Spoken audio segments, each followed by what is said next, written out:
Out to the NFL we go.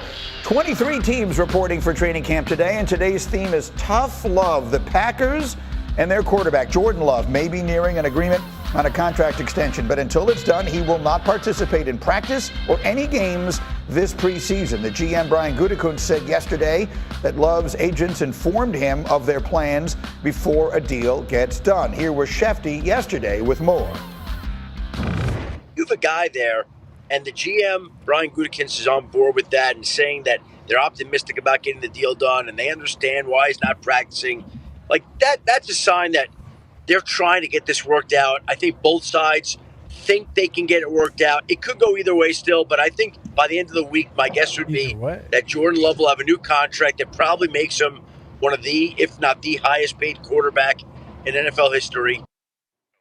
As we bring the crew in and Ryan Clark is with us, I would like to add for everyone's edification that, yes, that was Adam Schefter live on Pat McAfee's show from a cab that he took from Detroit to New York yesterday. That's a true story. I had to confirm it. I did a little digging. I did my best Jeff Darlington imitation. I did a little digging. Okay, speaking of which, Jeff, let's do some insiding here, my insider. What can you tell us from a reporting standpoint about Jordan Love and his contract negotiations? Well, first of all, Greeny, you didn't have to dig very hard. Schefter was willing to tell anybody and everybody what he was going through yesterday. He made sure the world knew all about it. Listen, good point. When it comes to Jordan Love, I also do believe, as Schefter said, that we are nearing the goal line when it comes to this contract. I have talked to Brian Gutekunst, to the GM, at times this offseason, and it was very clear that he understands exactly where the market is for Jordan Love. He understands exactly what he has in Jordan Love, or at least believes what he has in Jordan Love. And I expect when this deal gets done, it will be at that sort of $54-55 million mark that we saw from Trevor Lawrence and Jared Goff.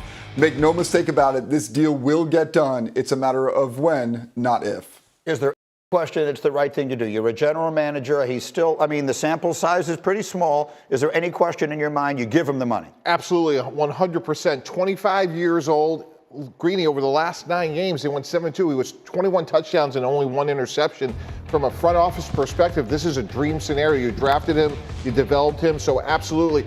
If you had any issues, you would say the sample size is a little small, as you noted, but who else are you going to have? Like, you're not going to draft anybody remotely close to his talent. He's high character, he's productive, he's a leader. He really does check all the boxes. And to Jeff's point, Greeny, like, to me, once Trevor Lawrence was done, this is $55 million a year, maybe a little bit more. About $145 million in total guarantees, and now you have your quarterback for the next 7 years. So, RC, in your career, you saw Brett Favre, you saw Aaron Rodgers, awful, up close and personal, even in a Super Bowl. Do the Packers have their third in line now? Is this kid that kind of good? Are we going to someday say, you know what, they had 3 consecutive unbelievable quarterbacks in Green Bay? Well, I think he's a really good quarterback, but when you talk about Brett Favre and Aaron Rodgers, you're talking about 2 of the best that ever played the game.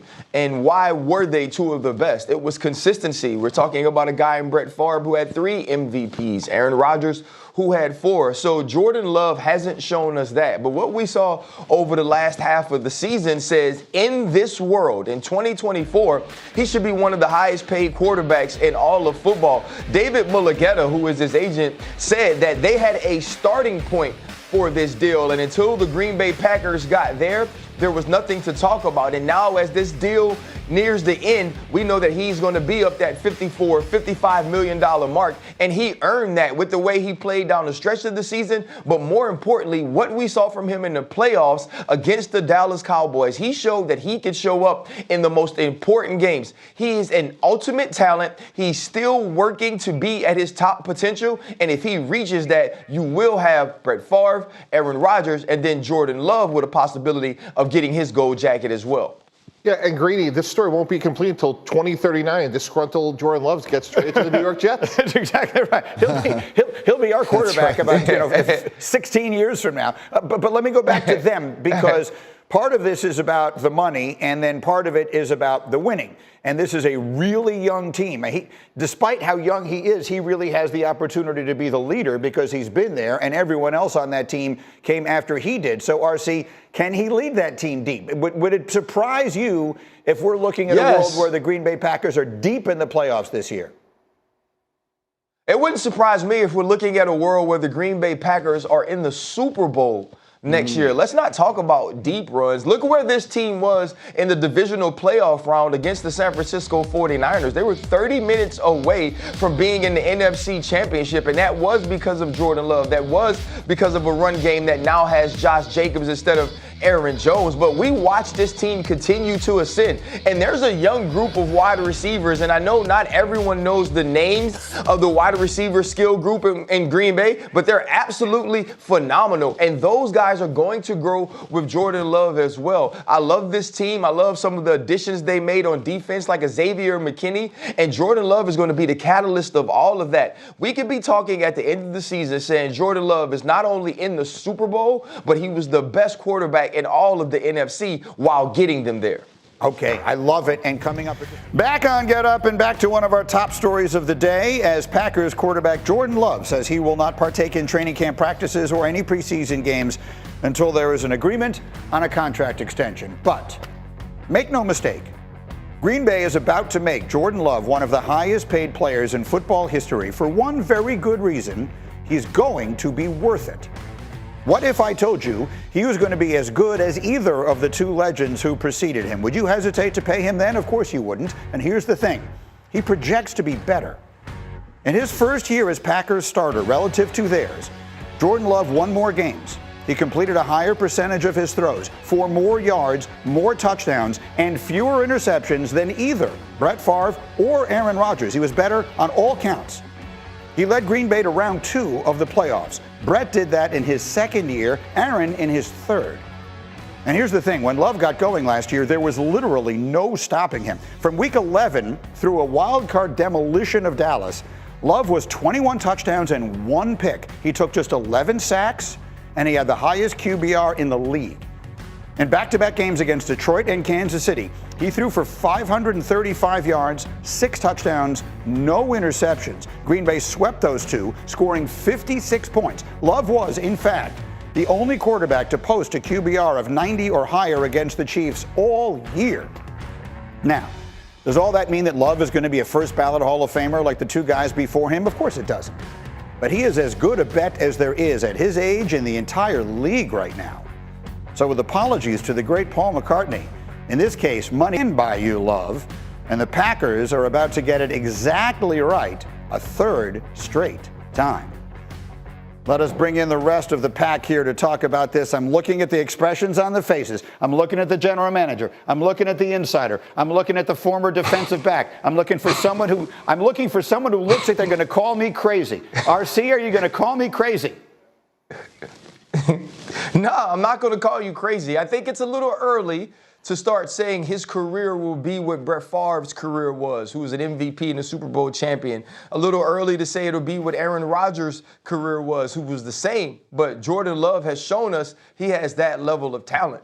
Watching him work out over the offseason, I saw firsthand that Jordan Love has the work ethic, he has the dedication. And watching him deal with people, having opportunities to talk to him, he has the leadership qualities and the likability that I don't know if either of the other two guys at least had publicly. And so they have their quarterback for the next decade in Jordan Love. And I do believe they're building a team around him that can get him to those things, to that MVP, to that Super Bowl championship as soon and as quickly as this year. If Jordan Love continues to progress and builds upon the second half of last season and what we saw for a game and a half in the playoffs, we could be talking about him in early February as a Super Bowl champion and a Super Bowl MVP. I'm totally with you. I mean, I 100% co-sign every word of that. And look, the bottom line of it is obviously I can't sit here and say he's going to be as good as Rodgers and Favre. But as you always tell me, Mr. General Manager, contracts are about future projections. They're not about what you've done. They're about what you project. And I don't know that there's no one whose stock I would buy right now more readily in the whole league than Jordan Love. Yeah, I would say outside of Patrick Mahomes, if we were starting a team, if the four of us were starting a team today, I'm hard-pressed to think it wouldn't be Jordan Love. Remember, the tape sets the floor, the character sets the ceiling. He checks every box at 25 years old. He's 6'4", and that height is meaningful. That means he can see over the offensive line, and he has really good athleticism. That leads to sustainability. So if he would graduate, Greeny, if their alternatives say we don't want to pay him for whatever reason, who are they going to get over the next 2, 3, 4 years? It's an absolute no-brainer. Now, look, would you like to have a bigger sample set? Of course you would. But when you've drafted him, he's been in your building for 3 years, and he played that well against those teams. This is one of those deals. It's big, but it's an easy decision. I'm reading Jeff Darlington's face, and I feel like he thinks we're going a step too far. Go, Jeff. He's speechless. Jeff doesn't want to go. You know what? That came from Green Bay. Green Bay literally just turned on his mute button because they wanted to make sure that no one could hear any disparaging words he had to say. Oh, and now he's frozen. No, we'll leave it up. I like the shot. No, go ahead. All right, Jeff, you're back. No, we're good. We're good. I just wanted to make one quick point here before we anoint. You said you would take him over any other quarterback. Are we ready for getting C.J. Stroud? I know it's a different conversation, but let's not forget what C.J. Stroud did in 1 year. Jordan Love's been in the league for what, 4 now? Come on. Yeah. Those would be the two guys. I mean, I think those are the two guys. C.J. Stroud's contract isn't up for a while, but those two guys, if you told me right now, RC, that the future of the league, you know, the way we always talked about Manning and Brady and Aikman and Favre and whatever the great quarterback rivalry was, if you told me right now that for the foreseeable, you know, once Mahomes and those guys age out, that the great rivalry is going to be Love against Stroud, I would buy it in the blink of an eye. I would buy it too if Patrick Mahomes was like 35. Right. This is not a Patrick Mahomes conversation, and I apologize that I'm about to do this, but Patrick Mahomes is young. Yeah. Joe Burrow is young. Right. Josh Allen is young. Yeah. Lamar Jackson is young. Like we're in the golden age of quarterbacks, and I'm so excited for it. And in mentioning all those names, guess what? Jordan Love can be the best quarterback in the entire NFC this year. CJ Stroud can be the best quarterback at least for a season, not saying the greatest, in the AFC this year. Both of those dudes have opportunities to win the NFL MVP. That's how good those two are. But then all of those other names, the Super Bowl champion and two-time MVP winner, the MVP winner, the Super Bowl runner-up, all of those dudes are young too. It's an exciting time to love quarterback play in the NFL. Now, the reason I love Love is I think he's going to be extremely durable when you think about Burrow, Lamar, Josh Allen. They've either been hurt or they take a lot of big hits, and I think sustainability has to be part of this conversation. We will find out. All right.